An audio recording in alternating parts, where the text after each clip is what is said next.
Hey, good afternoon, everybody, and welcome back to my site. I'd like to continue on with Communication 101.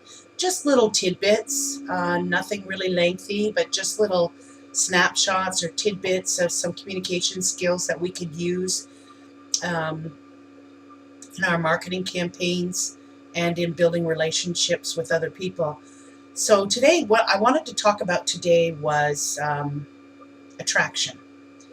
But more counterintuitive laws of attraction. Now, I'm not talking about laws of attraction as the secret, or putting it out to the universe and laws of attraction, and that you project out there your desires and wishes and put a call out to the universe, sort of thing. No, I'm talking about attraction between people, building relationships between people. And one problem that a lot of men and women have, especially in a new or perhaps even a troubled relationship, is they try to use logic, okay, or in reasoning as to why their partner should stay with them or they should be together. They'll use factual statements and other types of reasoning to justify the relationship with their partner. And that's old, okay? That's been going since time immemorial, since relationships began. So I'm going to talk about primarily in terms of people, like one-on-one relationships, but these sort of counterintuitive laws also apply in our marketing endeavors when we're speaking with clients. Building relationships is not about a man-woman thing. It's about a people to people. Just like a poor salesman that he ignores the benefits of his product, and instead he just talks about how good the product is by talking about only its features. And the buyer, or the other person that's part of this exchange, they fail to feel any emotion that behind his selling that will persuade them to want to buy the product, and so the attraction is weak. If he doesn't, the salesman may have not even used the product. We've all been there where we have maybe, of course we've all been there. We've used a product that we've absolutely adored and loved, and we've given word of mouth and extolled the benefits of using this product, and there's a believability behind it because we've used it, and we want to share that. We want to share because overall we're creatures of wanting to share the wealth. Many of us are. So no matter how good you can reason to an intimate or potential partner, oh, we're meant to be together, or you're the only one I love, or I can change. We've heard all that. Nothing can make up for the lack of attraction. Attraction is not a logical choice, okay? You cannot logically reason anyone into a relationship with you. So, the biggest illusion is usually men are sucked into that, because they think if they go out and buy a lady expensive jewelry, they compliment her or take her out to dinners, that the lady will like them more and want to take the relationship to the next level. Now, all men and women are only too happy to receive expensive gifts or material things. Of course we are, it's nice. But those gifts don't translate into attraction. That'll only, last so long. The idea of just buying somebody's attraction or buying your love, that's reasoning in a material form, and that doesn't work. Now, I know that there's exceptions to every rule, but I'm talking about the majority or the generic, especially for women, because women are emotional creatures. We connect on an emotional level. So, it's probably easier for us to get this, because men typically, they're wired differently. They're left brain thinkers, so they think logically. So we've often heard about, the men that are in touch with their feminine side. That's not an insult. That's actually a guy who actually understands and believes in himself enough that he's got the emotional behind that to sell himself. You ever wonder, like we've been there, okay, how a lot of women are actually attracted to the bad boy image, right? And she leaves everything behind and she chases after him.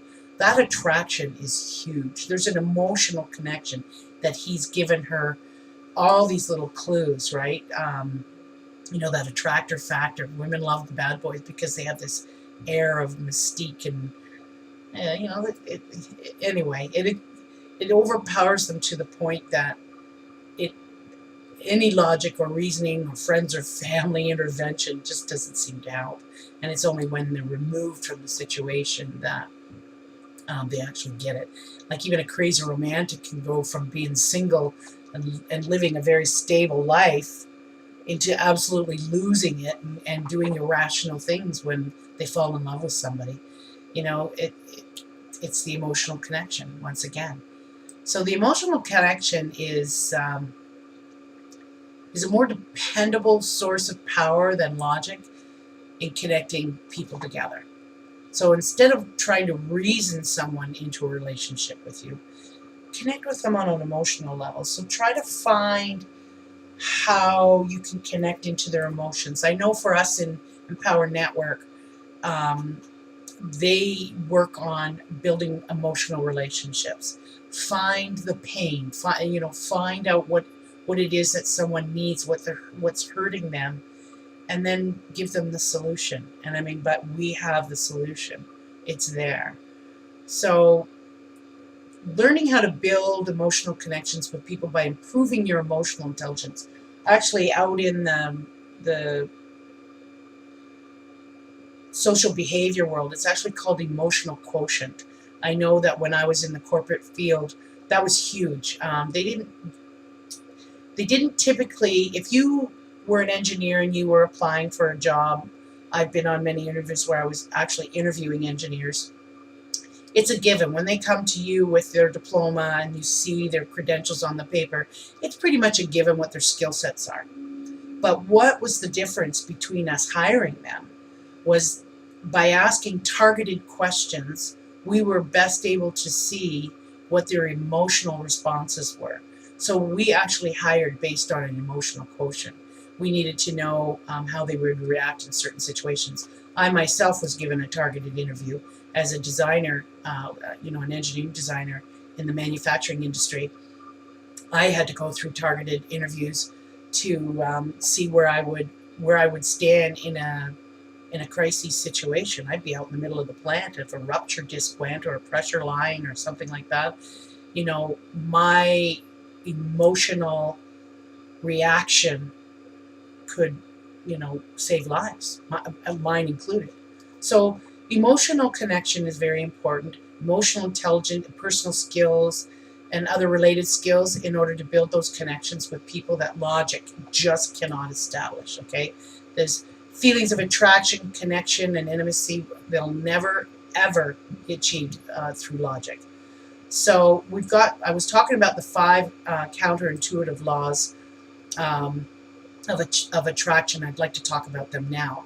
So one of the counterintuitive laws of attraction is teasing.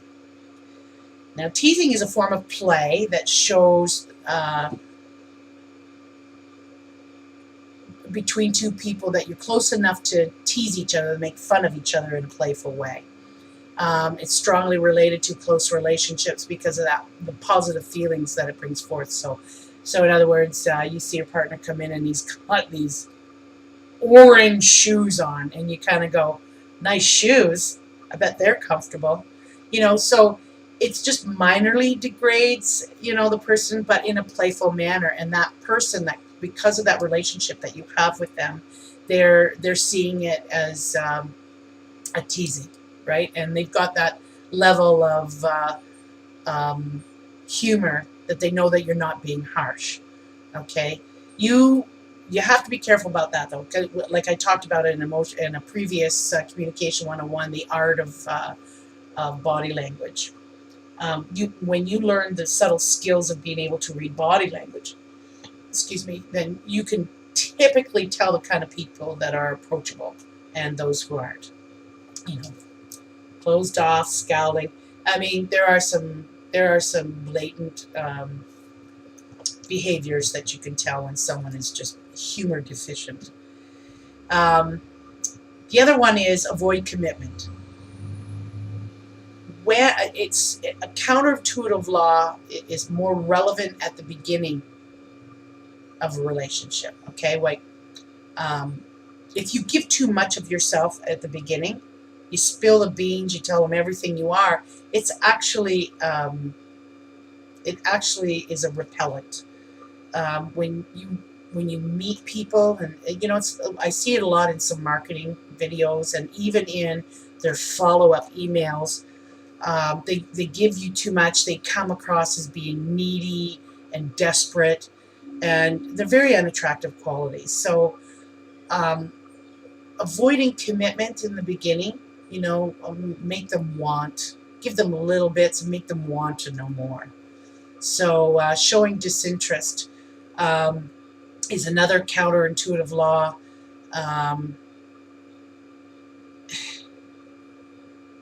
Doing this again in another playful manner will also build attraction as well. Show them that you're not really very interested. It creates like a chase me kind of a dynamic. You're showing a little bit of an unpredictability, and that kind of gets the juices flowing. You keep the string tight, right? You keep them guessing, but avoid letting it get too loose or pull it too tightly, and that's a fine line, fine rope. That's something that would some people have a little bit of a difficulty is showing disinterest. What would be, so the only way I could give you an example is if I use it in a relationship type of a scenario. You and I would never get along. Okay, that in itself will build attraction and an emotional connection, because that in itself would create that chase me, right? It's an excellent dynamic. So if you, like I said, if you show too much disinterest, then you've lost them. Now this is the fourth one I want to talk about is women have heard this. Okay, I know all you women out there, at some point in your life, you have heard from your mentors, a grandparent. My grandmother used to say this: be mysterious, right? Don't give too much of yourself. Have a little air of mystery. Too much self-disclosure is a turnoff. Someone, if you tell someone too early on, you've dated them for a week and then you're telling them that you love them, that's not being mysterious. That comes across, it's an attraction destroyer. Let's just say that. Avoid answering, so for that mysteriousness, you could avoid answering questions directly, right? If you've been talking to someone for only a few seconds and they ask you what you do for a living, you could say, I'm a parachute packer. I mean, I have used that, okay? And that not only shows that it not only creates an attraction, but adds a little mystery. Then you can kind of follow. Well, yeah, I pack parachutes back into their bags for reuse, right? And it's funny, right? I mean, I've gotten a lot of laughs out of that, and and I've gotten a lot of. It's a great conversation starter too, because that is kind of an eternal question when you get into relationships. What do you do for a living? So it keeps a sense of mystery about yourself. So in marketing, you could have a sense of mysteriousness about you, and create that attraction where they want to join. They want to be around you. They want to keep getting your videos and your communication and that sort of thing. So the fifth and final one I want to talk about today is challenge tests. Okay, so this rule actually pertains more to men, because women give tests more than men do. And we know this well. So when a woman says something mean, or she behaves rudely, by throwing an emotional tantrum. No, we haven't done that.